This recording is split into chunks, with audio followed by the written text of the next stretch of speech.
Hola everybody, welcome back to my channel. My name is Roxanne. If it's your first time here, then welcome. Today I want to tell you about the books that I am excited for, that I know about so far for 2022.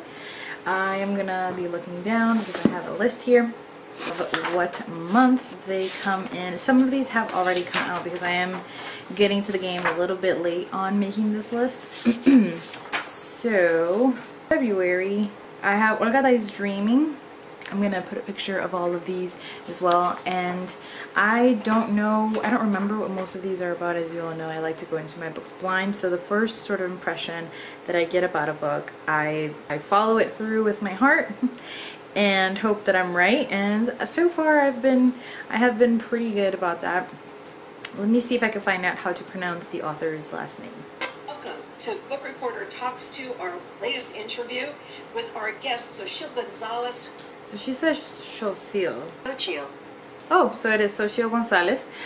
It's a debut about a wedding planner grappling with her social ambitions, absent mother, and Puerto Rican roots, all in the wake of Hurricane Maria. So as you can imagine, I probably saw Puerto Rico and it went on my TBR, and that's the end of that, really. In January, I also have The Appeal by Janice Hallett. I recently heard about this one in Kayla from Books and Lala's anticipated releases video, and this one is supposed to come out this week, I believe, which I'm filming this on the week of the 11th, 12th. And this is a mystery that I believe is written through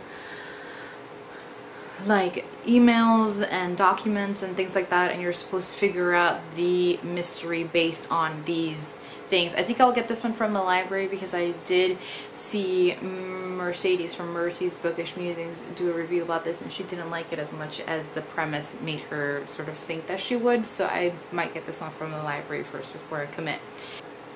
In February, we have Ramon and Julieta by Alana Quintana Albertson, and this is a contemporary romance set around the Day of the Dead with two it looks like two chefs maybe. There's a lot of talk about food and tacos, so I mean the cover for this is absolutely beautiful, breathtaking. I absolutely love it. Of these sort of contemporary illustrated covers, it's probably one of my favorites to come out, and I cannot wait to get to this one. And you'll hear me say that a lot because I can't wait to get to all of these, obviously, or otherwise it wouldn't be on this list. Then we have Ophelia Ever After by Raquel Marie, and this is a young adult coming of age story, I believe, about a Cuban girl sort of coming into herself but also figuring out her sexuality. So that I have been following Raquel Marie on Twitter for a very long time. I've watched her on YouTube, on BookTube, and so I'm so excited that they're finally being able to have their book published, and it looks beautiful, as you can see. In March, we have Isla to Island, which, if I'm not mistaken, is a middle grade novel by Alexis Castellanos, and this is this is a wordless graphic novel that follows a young girl in the 1960s who immigrates from Cuba to the United States. I'm trying to think if I've read any other wordless graphic novels. I can't think of any off the top of my head, so I'm very curious to see what I end up thinking about this one. Then we have The Book of Cold Cases by Simone St. James. This is a mystery. I have actually never read any Simone St. James, so I'm very excited to get to this one. I think it's because it's about a true crime blogger that it caught my attention, because I listen to and read and watch a lot. I don't read as much true crime as I wish I did, but I do watch a lot of it, and I do listen to a lot of true crime podcasts. Then we have The Cartographers, which I believe is also a mystery, perhaps, from the critically acclaimed author of The Book of M, which I was never really intrigued by, but this is a thriller about a young woman that discovers a strange map in her deceased father's belongings that holds an incredible secret, one that will lead her on an extraordinary adventure. So I think it's just the cover really caught my attention. It has a lot of books on it, and I don't really read a lot of thrillers, but I do like the sort of mystery component of the map and things like that. It sort of speaks to my librarian side. Then in April, we have Sea of Tranquility, which is it's the next Emily St. John Mandel. I believe it's also set in a sort of small rural town in Canada. She is one of my favorite authors. She's an auto-buy author for me, so I just put that on my list. I don't even believe I've looked at the synopsis, but if it's anything like any of the other ones, it'll be very character heavy with some slight suggestions of fantasy and not a whole lot of plot. Then we have Miss Quinces, which is a middle grade graphic novel about this young girl's quinceañera. This is by Kat Fajardo, and this is her debut middle grade graphic novel, and the cover just really speaks to me.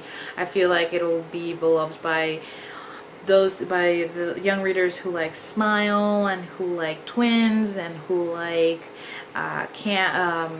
Click graphic novels. So I'm very excited to get to that one. Then we have The Wedding Crasher by Mia Sosa. This is, I believe, a sort of companion novel to her other one that I talked about in my birthday video, The Worst Best Man. And this one, I think it's it's about two strangers who get trapped in a lie and have to fake date their way out of it. I don't typically like fake dating because lying as a sort of plot device or as the major sort of trope in a novel really gives me a lot of anxiety, and I don't like it. But I do really love Mia Sosa, and I loved. Oh, we're gonna look at what Galileo just did. So that, ladies and gentlemen, is my notebook where I have written the books that I'm talking about. So this should be interesting. Oh, you see also all these boxes that I have for him? He leads a very difficult life, of course. Baby, mommy's using that. Oh my goodness. Can mommy see? Oh, excuse me, sir. Great. So yeah, I really liked her other one, so I'm gonna give it a try. Then also in April we have Witchlings by Claribel Ortega. Claribel Ortega is someone that I've been friends with on Twitter and social media for a long time, and I got to meet her in person at one of these BookCon events a couple years back. I absolutely loved the Ghost Squad, and so I'm so excited that this is going to be another middle grade fantasy of theirs, and it is a magical adventure for fans of Amari and the Night Brothers, which I will be reading this month, and Nevermore, which is one of my favorite middle grade fantasy series. So I mean, obviously, plus she's my friend, so we're gonna support that. Then we have Part of Your World by Abby Jimenez, which is another contemporary romance, and this is a fairy tale perfect for fans of Casey McQuiston and Emily Henry.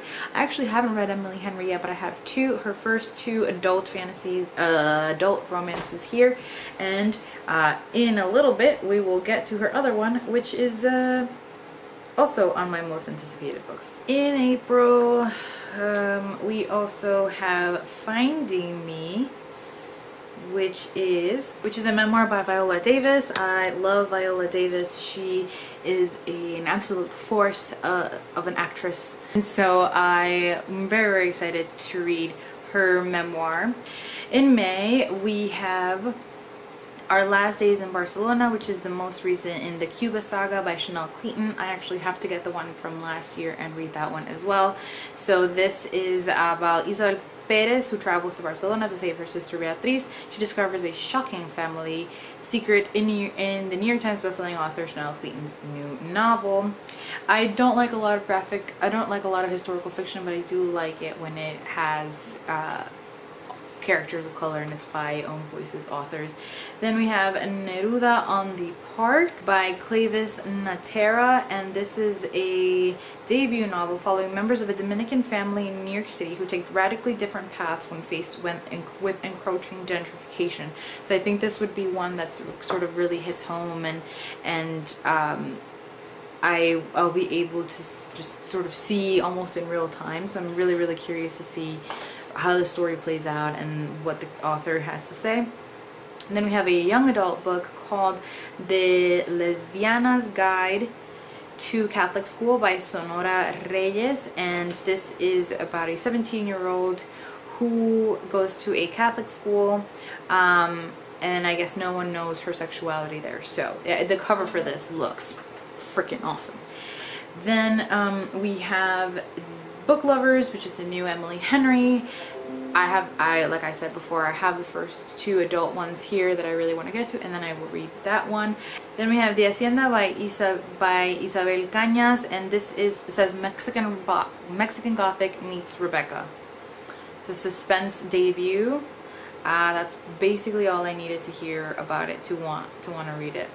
In June, we have a middle grade fantasy called Valentina Salazar is Not a Monster Hunter by Zoraida Cordova. She's written YA fantasy before, and also she wrote The Inheritance of Orquídea Divina, which a lot of the booktubers that I follow read last year because it came out last year. It's an adult book and has been beloved by so many, so I'm very, very excited to get to this one. And then in the coming year, her this middle grade that looks super, super fun. Then we also have The Woman in the Library by Sulari Gentile, which is set in the Boston, I mean, you obviously know why I want to read this one, right? And it's set in the Boston Public Library, and a woman's terrified scream shatters the tranquility. Security guards take charge immediately, instructing everyone inside to stay put. And there are 4 strangers. So it's like an isolated mystery with set in a library. Yes.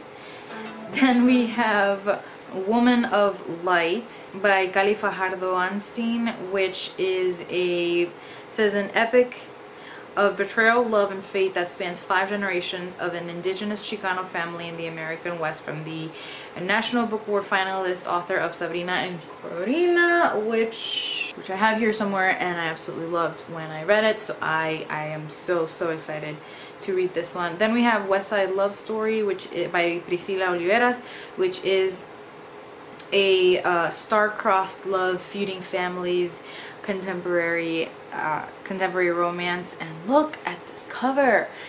Latinx authors of contemporary romance have not been done wrong by these covers. Do you see them? Oh my goodness. Then we have in July The Man Who Could Move Clouds, a memoir by Ingrid Rojas Contreras. She wrote Fruit of the Drunken Tree, which I read a couple years back and really enjoyed. It's set in Colombia, and this is a memoir, so I'm very excited to learn more about her and her life and her family. Then we also have Booked on a Feeling, which is another sort of books about books contemporary romance. In August we have Big Chicas Don't Cry by Annette Chavez Macias, and this is 4 cousins navigate love, loss, and the meaning of family over the course of one memorable year in this heartfelt family drama. 2 of my favorite reads from last year were Latinx family dramas, so I have high hopes for this one. And then we have Coming Up Cuban, which I believe might be either middle grade or YA, by Sonia Manzano. And she is a Pura Belpré honoree and an Emmy Award winner. She is Maria from Sesame Street, and is a expansive and timeless story of 4 children who must carve out a path for themselves in the wake of Fidel Castro's rise to power. So that sounds amazing. Then that I don't have anything so far. That comes out in September. In October we have Silverborn, which would be the next installment in the Nevermore series by Jessica Townsend. And then I don't have anything so far for November and December, but I'm sure as things come out and they come to the library and things like that, I will find and probably talk about to you all. You guys know that I typically tend to read mostly backlist also, but I do like to know sort of what's coming out, so I might get to these at some point. As always, thank you for watching and for listening. Let me know what new releases you are really excited for. Let me know if I showed you some that you didn't know about that now you're very excited for. And thank you very much. Love you all.